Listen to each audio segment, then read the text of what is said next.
Poppy Playtime Chapter 4 takes us deeper than ever before into not only the Playtime Co factory, but the secrets the company was hiding. In this new installment, we explore the dark and decrepit hell these monsters call home. This chapter was massive, and has a ton of things to unpack. It was gruesome and downright disturbing in the best way. That being said, let's uncover the darkest secrets yet.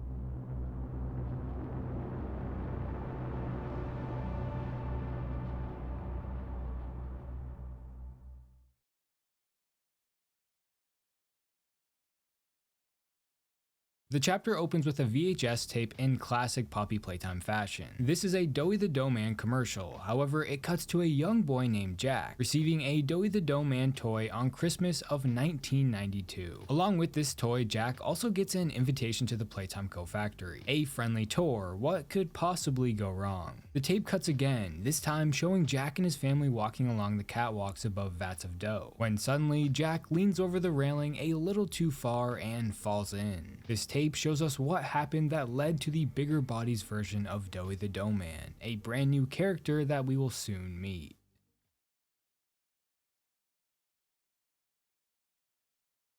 Of course, we pick up right where Chapter 3 left off. Poppy explains how where we are going is hell, and Playtime Co wanted it to be that way. She plans to go find Kissy and tells us to go find the other allies waiting below that might be able to help. So of course, we venture on. Inside the foreman's office lies the first note. It explains the complexity of the red smoke. Above on the Home Sweet Home level, the red smoke was able to be regulated by environmental sensors and proper filters, but down here has not been equipped with such luxuries. This also explains all of the advanced piping we see in the chapter. So whenever we see it, we need to steer clear of the red smoke and not spark any flames as it's highly flammable. Which brings us to the graveyard location, an area filled with still alive and dead toys. A truly horrific sight. While passing through this graveyard, we are able to find 5 journal entries from Riley, an orphan at Playtime Co. At first, these seem like harmless notes as she gets used to life at the orphanage, but they quickly take a dark turn. Riley was chosen for a bigger body. They took her deep underneath everything, gave her a shot, and she fell asleep. When Riley woke, all she could remember was the feeling of her skin being opened up like flower petals. A doctor digging around inside of her, taking things out, a snap, and then red. She explains how her body is not her anymore. She can't separate her fingers even though she can almost feel them move. Nothing feels right. She expresses how she just wants to wake up from this nightmare. This gives us an insight on how the children felt after the experiments, or at least the ones that survived. In the 4th note, Riley mentions the hour of joy, how she just stayed in her room because she was scared from all the screaming. But when she left after things quieted down, there were bodies everywhere. In the 5th note, Riley talks about hiding the train key to make sure no one else can come down here, as the train was their only way in or out. She hopes that this simple act can help save someone, anyone's life,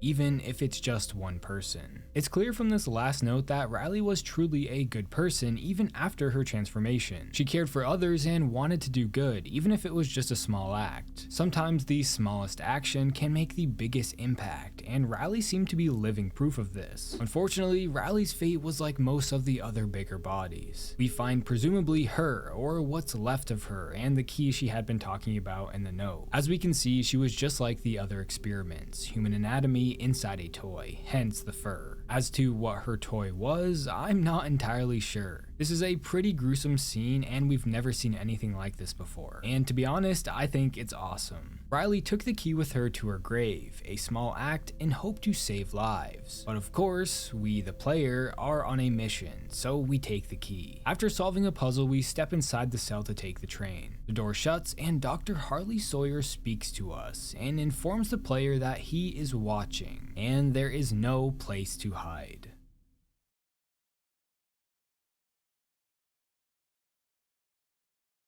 Harley controls the train and leads us to the prison location, meaning we must find a way to escape. The prison is where Playtime Co. kept all of their unwanted toys. If you were deemed useless, you would be sent and locked away to rot inside of a cell. While padded, they're small, have a single toilet, and that's it. Not a very good place. While inside, we explore the empty cells and eventually come across a dead corpse, one of the many that we will see throughout the chapter. After surviving a nightmare critters attack caused by Harley, we end up unlocking the next door, which leads us to the warden area. Here we need to find a red key card to progress. That being said, we find it down a gruesome hall filled with dead security guards strung up. These act as a warning for anyone that tries to proceed. Stay away or you will end up like them. But before we leave, if we head inside the warden's office, there is a VHS tape that takes place during the Hour of Joy. The tape hints at how all of the toys were able to escape their prison cells. From this chapter, we know the prototype and the doctor were working together. In this VHS tape, the Hour of Joy had began, and Harley persuades the warden into giving him the Omni hand, or rather the security clearance it holds. This would allow Harley to unlock any door in the facility because this hand has the maximum clearance. Therefore, even while Harley's consciousness was trapped in the facility's database, he was still able to unlock all of the prison cell doors, letting free all of the experiments. After we use the key card to continue, Harley tries taking us out with the red smoke. If we're not fast enough, it will completely distort our sense of reality and kill us. However, we find a valve, turn it off, and escape this area.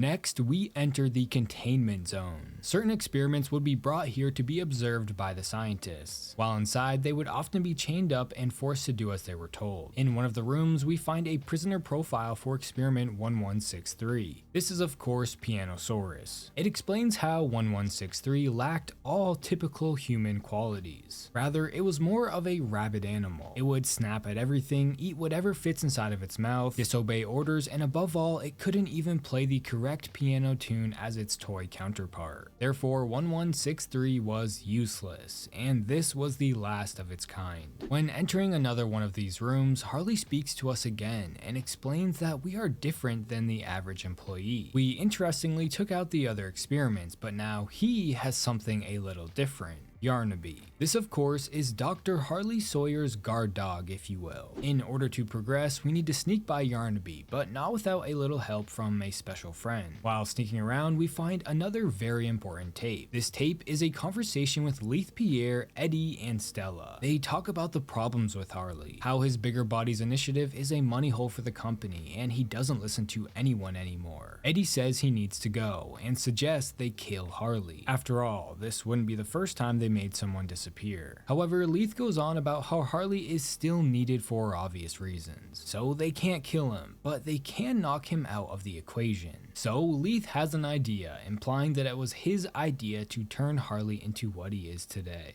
Following this tape, Yarnaby chases us into some kind of file storage area. Inside, we find again a tape, this time for Stella. This tape isn't super important, but because it's Stella, I feel like I should talk about it. She expresses how hard it was to accept the experiments. It felt wrong, but because of the bigger picture, how it could potentially help the kids, she agrees to help with the cause.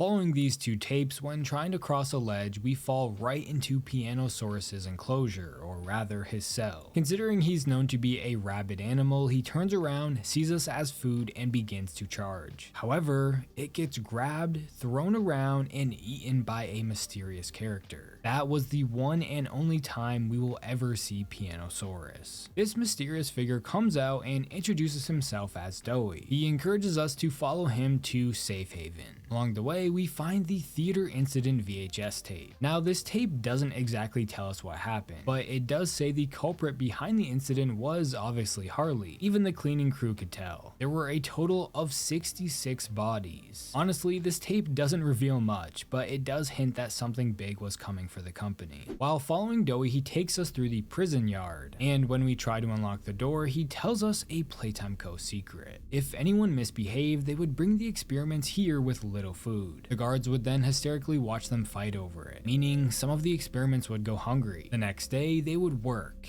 work as hard as they could never to cause trouble again. This sheds some light on the torture staff would often use on the experiments. Once we open the door, Dewey asks us to help him turn on the generator, so we do just that and come across a letter inside the cafeteria. It's addressed to the parents of Jack, the child from the very first VHS tape. It reads, "We can give him back to you. Your son Jack can live. In 6 weeks, return to the Playtime Co. factory. Keep this letter in mind."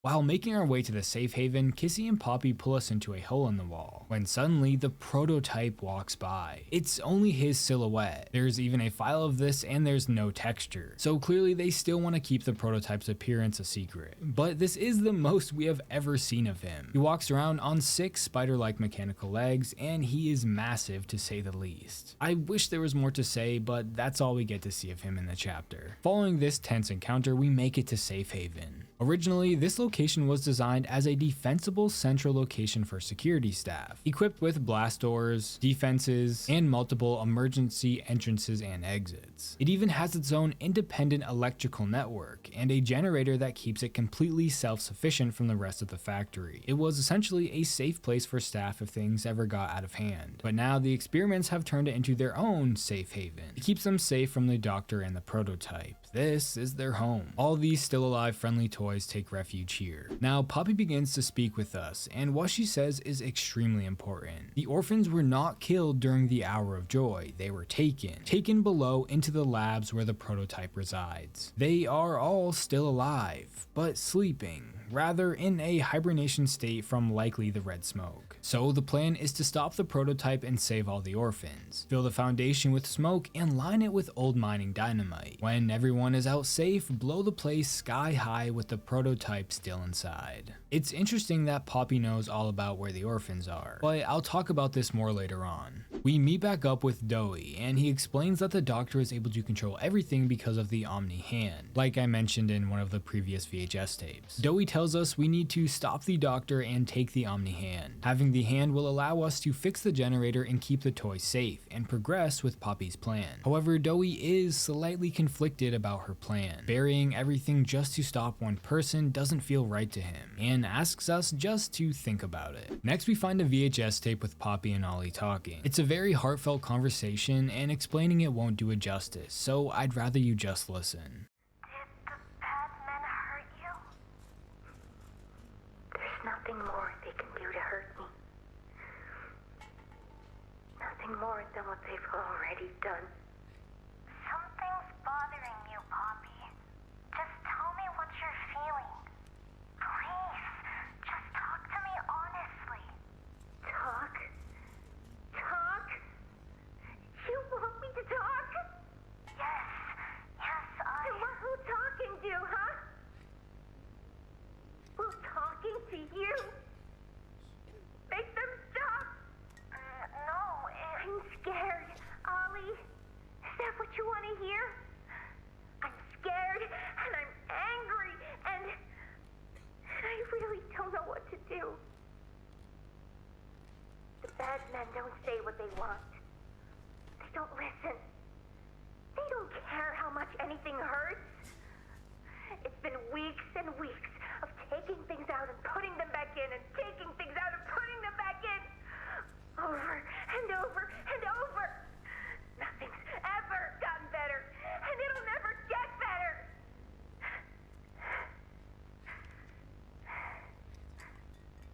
But you know what scares me more than anything, Ollie? It scares me that every time they do it, every time they peel me open, I feel it less. I hate them. And I hate him. And I hate... I'm nothing now, Ollie. No one. I'm a thing. And nothing they can do to me hurts more than that. You're not nothing to me. You're Poppy. And talking with you like this, I know it doesn't make any of what they do right. It can't. But it makes me feel like a piece of me is still here.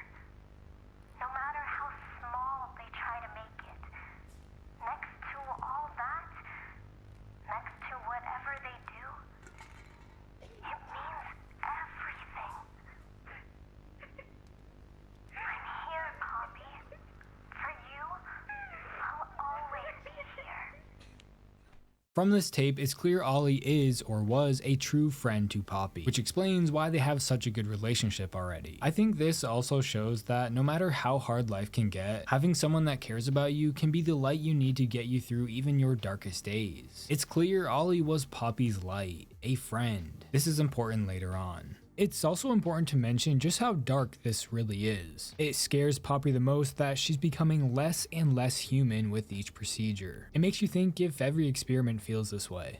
While inside the sewers, we overhear a conversation between Poppy and Doey. He confronts Poppy about his concerns with her plan. He stresses they're not just things gone wrong. They are people. He then goes on about how Poppy disappeared and left them. Her leaving was also hinted at from the painting on the walls in Safe Haven. For some reason, Poppy left. Of course, this was when she was put inside the doll case. And since she's not explaining why she left to her friends, this could definitely raise some red flags. But like I keep saying, I will explain this more later on.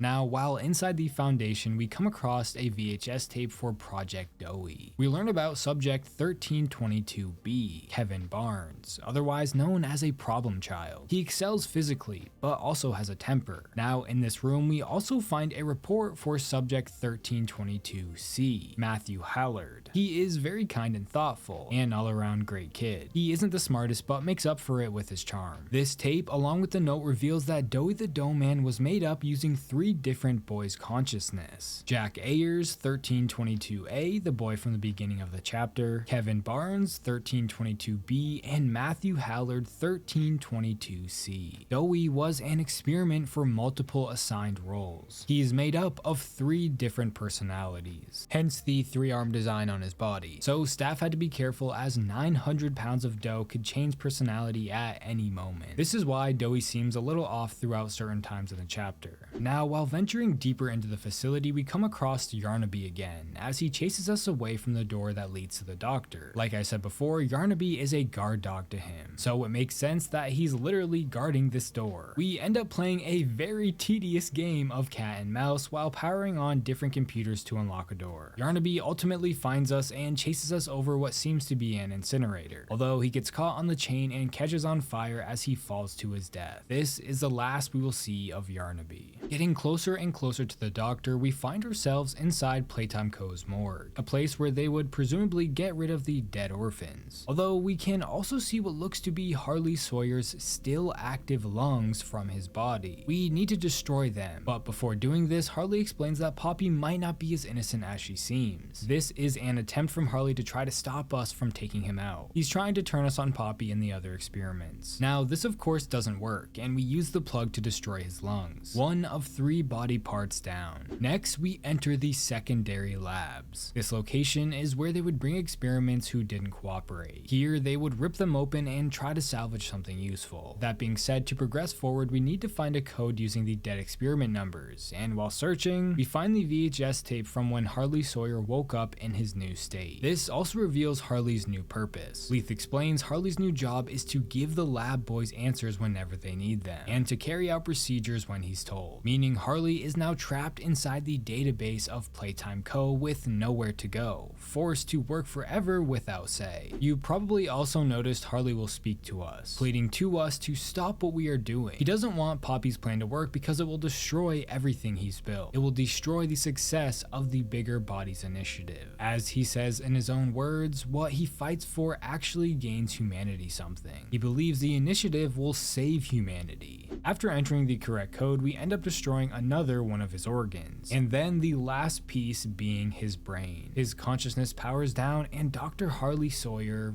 is gone. This gives us the Omni-Hand card, which allows us to craft the actual hand. Now, there's actually a key card we can find that lets us into Harley Sawyer's office. Inside this office is a page from the ARG and a tape. A tape with a conversation between the prototype and Harley. Your suggestions? To produce the results. Have I made an error in allowing your survival? Of course not.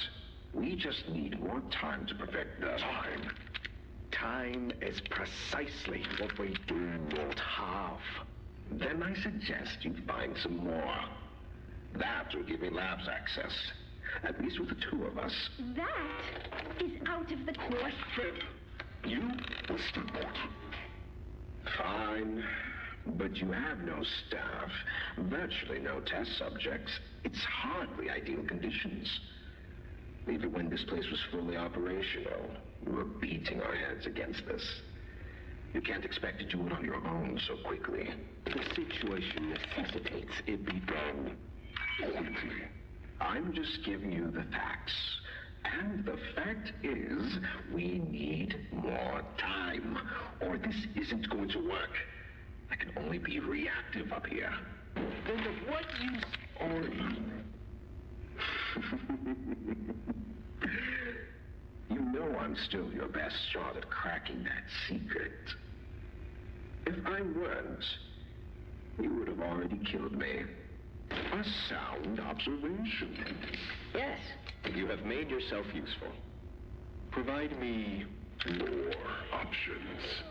I will try again. Of course. But if you are stalling, Or worse. remember, Your usefulness. Is the only reason you were not stripped for meat and spare parts. This tape confirms that the two are in fact working together, and it also hints at a specific secret they were looking for, a secret I'm sure we will learn about in Chapter 5.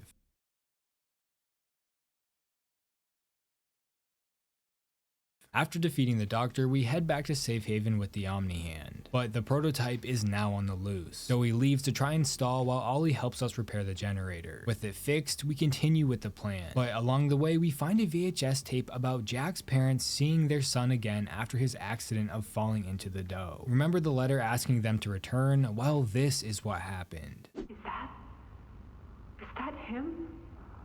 Is that my boy? Yes, ma'am, it is. Why does he look like that? What did you do to him? Jack, I want you to know, I'm so sorry. I've never forgiven myself for what happened. I've played it all back 1,000,000 times in my head, and I know there had to be something I could have done. I could have reached just a little further. I could have noticed a little sooner. I could have. But we have you back now. That's what's important. We can. Who are you? Jack? Honey, it's me. It's Mommy. Mommy? Yes. Yes! It's Mommy and Daddy. You remember, don't you? Leave me alone. Hey, you'll be okay, I promise. Mommy's only here to talk. No, I don't want to talk. Get out! Susan, I think we should leave. Jackie, I'm staying right here. I'm not leaving you. Not ever again. Do you hear me? The gentle voices lie. I know what they do. They lie, and they poke, and they hurt. Susan, get away from me! Jack? Mommy won't lie to you, Jackie. Mommy won't hurt you. I'd never hurt you. Hey! Open this door! Oh, God. Susan! Please! Open the door! Please! So Jack, or Dowie, ended up killing his parents in a fit of rage. Or was this actually Kevin's doing? Considering Dowie doesn't recognize them, this could have been one of the other two kids, not Jack, but I'll let you decide. Following this tape, we redirect gas into the storage tank and set the dynamite charges as planned, but when returning back to Safe Haven, it's completely destroyed. The prototype was able to get in and destroy everything. Filled with rage and self-pity, Dewey begins to freak out. His different personalities start to show one by one: anger, sorrow, and hate, when suddenly he gets crushed by debris, although he then rises up in his new form, displaying all three of the kids' heads he is made of. He has now truly transformed into a monster. After seemingly defeating him, he actually returns and blames both Poppy and us for everything. However, we freeze him one last time and defeat him using the drill. He uses his last breath to say, "I'm sorry." Just like he stressed before, this apology was reminding us that these monsters are still human inside. During Dewey's chase, we find a tape from Poppy, and it reveals that she is, in fact, Elliot Ludwig's daughter. It was awful. So awful. I didn't want... This wasn't what I thought we were gonna leave. Leave the factory. Not this. All those people.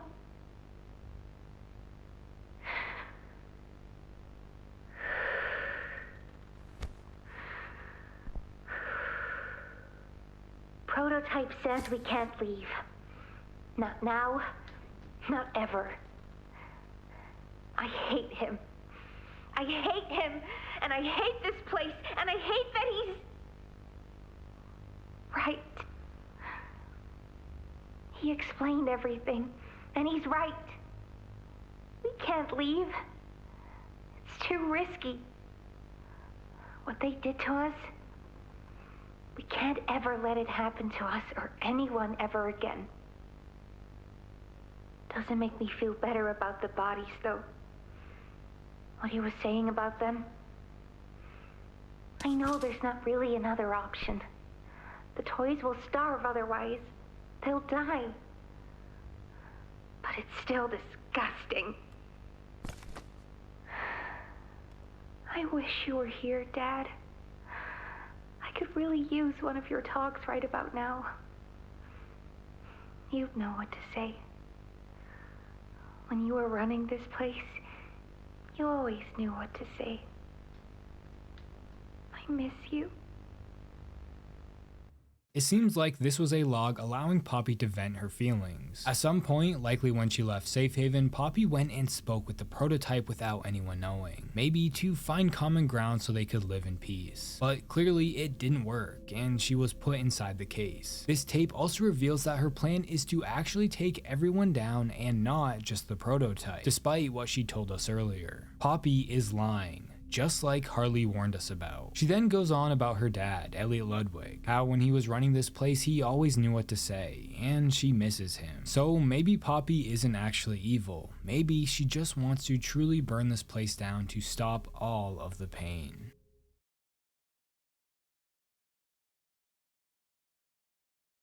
We eventually run into Poppy and Kissy while Poppy is trying to reach Ollie on the phone. However, in a sly tone of voice, Ollie reveals himself to be none other than the prototype. There was once a real Ollie, but that was a very long time ago. That being said, the VHS tape with their heartfelt conversation was in fact the real Ollie. But now since the Hour of Joy, it's likely always been the prototype. Meaning my theory and everyone else's was correct. Ollie is the prototype. He then threatens Poppy, but she can't believe he has been lying to her this entire time. He also confirms that he was the one that put her in the case. But then he says it's always been about you and me, Poppy. What we are. That's not a truth that can be burnt away. Which kind of leads me to believe that maybe the prototype is actually Elliot Ludwig. But Poppy doesn't see him as her father anymore. She sees him as a monster. The prototype being Elliot could explain the line, "It's always been about you and me, Poppy." Playtime Co.'s beloved father and daughter. It's always been about them. The prototype then says it's time to come home, Poppy, again hinting at what I just suggested.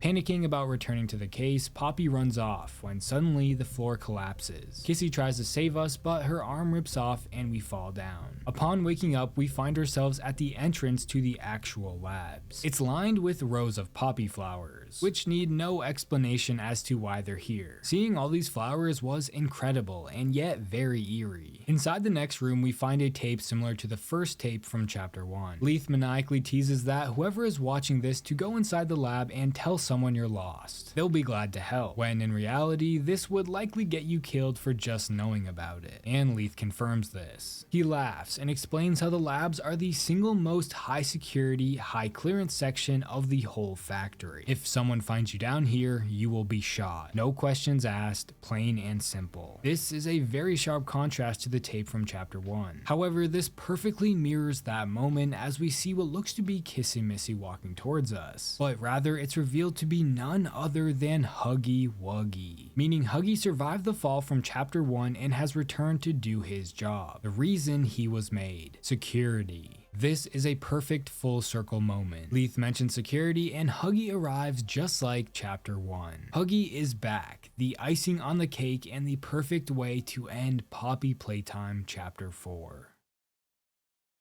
That was a lot. This chapter was so much bigger than I anticipated it to be. It took me almost 6 hours to beat the game, and that's crazy. I would almost argue that the chapter was a little too long, or just a little heavy on the lore. I mean, don't get me wrong, clearly I love talking about this stuff, but it just caught me off guard on how dense this chapter was. After all, there are 17 tapes, assuming I found them all, and over 20 notes. Some more important than others, but still, that's a ton of content in just items alone. That being said, there were a few smaller things I didn't mention, like some notes and VHS tapes. I didn't talk about them because I didn't think they really affected the overall story of this chapter. You might have noticed I didn't talk about the nightmare critters at all, and that's because they held no value to the overall story, at least in my opinion. The most lore we get about them is that Harley mentions they're his pets just like Ernaby. I think the perfect word to sum up the chapter is just wow.